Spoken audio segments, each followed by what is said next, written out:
አብዱል ማሊክ መሐመድ አሚን እባላለሁ። የሶስተኛ ዙር የአፍሪካ አካዳሚ ተማሪ ነበርኩኝ። አልহামዱሊላህ ቆንጆ ቆይታ ነበረን በትምህርቱ ላይ ደስ የሚል ጊዜ ነበረ። አልহামዱሊላህ የተወሰኑ ቁም ነገሮችንም ጨብጠንበታል። ስለ ዲኑ የተማርናቸው ብዙ ነገራቶች አሉ። አልহামዱሊላህ ገር በሆነ መልኩ መሰጠቱ ደግሞ ለሁሉም ሰው ቀላል የሆነ እንዲቀበለው ሁሉም ሰው መቀበል በሚችልበት መልኩ ቀላል በሆነ ሁኔታ ነበር ሲሰጥ የነበረውና በጣም ቆንጆ ቆይታ ነበር። አልহামዱሊላህ ማሻአላህ። ከየት አካባቢ ነህ አንተ? እኔ አሁን አራብሳ ወደ ቦሌ አራብሳ አካባቢ ነኝ። ማሻአላህ። እንዴት ነበር ትምህርቱ?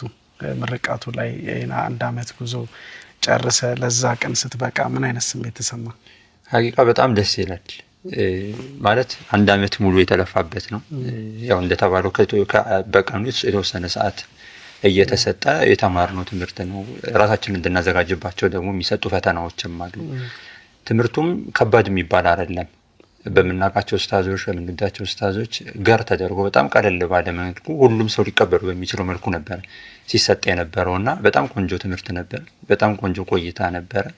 ምርቃቱም ሲደርስ አልহামዱሊላህ በጣም ደስ የሚል ነበር። ያው አንድ አመት የቆየህበትን ፍሬውን ማየቱ ራሱ በጣም ደስ የሚል ነው። አልহামዱሊላህ ረቢል ዓለሚን።